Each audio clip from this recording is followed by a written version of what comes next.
오늘은 출애굽기 5장 15절로 21절에 있는 말씀을 통해서 영적인 세계를 생각하지 않을 때라는 제목을 가지고 함께 상고해보고자 합니다. 모세와 아론이 바로를 찾아가서 내 백성을 보내라. 그들이 광야로 가서 하나님 앞에 절기를 지키고자 합니다. 라고 요청을 하자 바로는 오히려 이스라엘의 노역을 더욱 힘들게 하면서 허락하지 않습니다. 모세는 하나님의 말씀, 하나님의 명령을 따라 여호와의 이름으로 그 일을 했지만 이스라엘 백성에게는 해방의 기쁜 소식이 아니라 더욱 심한 노동이 따라오고 고통이 따라오자 어찌할 바를 모르고 있었습니다. 견디다 못한 이스라엘 백성을 대표하는 사람들이 바로를 찾아갑니다. 하나님의 능력과 기적을 맛보기 전이었습니다. 그들의 상황, 그들의 현실이 너무나 힘들었기 때문이었습니다. 그래서 바로를 찾아가 구원을 호소합니다. 바로를 왕으로 부르면서 자신들은 종이라 합니다. 두 가지 뜻이 있겠죠. 첫 번째는 모세와 아론이 무엇을 말한다고 할지라도 믿지 말라는 것입니다. 곧 자신들은 변함없이 바로를 섬기겠다는 의지의 표현이고, 두 번째는 광야로 제사를 드리러 가지 않겠다는 것이었습니다. 그냥 바로의 명령을 따라 애굽 안에서 바로의 신하로 살아가겠다는 것이었죠. 굴종적인 모습이었습니다. 하나님과의 참된 영적인 교제가 없는 자기중심적인 리더, 인본적인 리더가 왜 위험한지 이 모습을 통해서 우리는 깨달아야 합니다.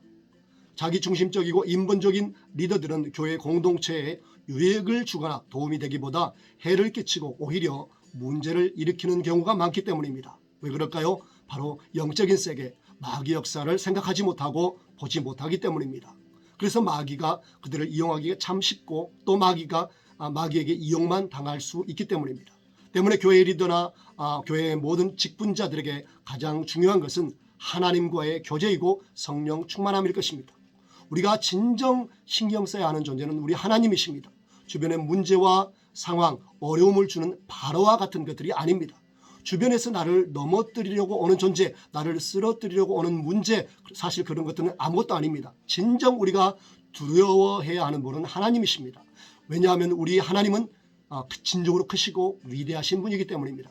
바로는 그들의 호소를 들어주지 않습니다. 오히려 크게 화를 내면서 일을 더 가혹하게 시킵니다. 바로의 의도는 이스라엘이 결국 자신의 말에 순종하여 모세의 말에 귀를 기울이지 않도록 하는 것이었기 때문입니다. 그런데 반대로 이것이 하나님의 기가 막힌 전략이었습니다. 그것을 통해 이제 애굽에서 이스라엘 백성들이 기댈 곳이 없다는 것을 깨달을 수 있었기 때문입니다. 결국 이스라엘 백성을 하나 되게 하셔서 모두 애굽에서 이끌어내려는 하나님의 전략, 기가 막힌 하나님의 전략이었습니다. 그리고 또 바로의 완악함 때문에 얻는 유익이기도 했습니다. 그렇습니다. 저와 여러분에게 항상 있어지는, 항상 만나게 되는 인생의 장애물, 문제 때문에 얻는 유익들이 있다는 것입니다. 그 유익, 그 문제들을 통해서 나의 정체성을 발견하게 되고 하나님의 기적을 맛볼 수 있게 되고 또 우리의 믿음은 더욱 단단해질 수 있기 때문입니다. 때문에 보여지고 들려지는 것에만 이끌리면 우리는 인본주의나 또 그 상황에 묻혀버리고 말 수 있습니다. 그러나 보이지 않는 세계 가운데서 그 가운데서 일하시는 하나님을 보고 하나님의 전략을 깨달을 수만 있다면 우리는 어떤 상황에서도 기뻐하며 승리할 수 있을 것입니다.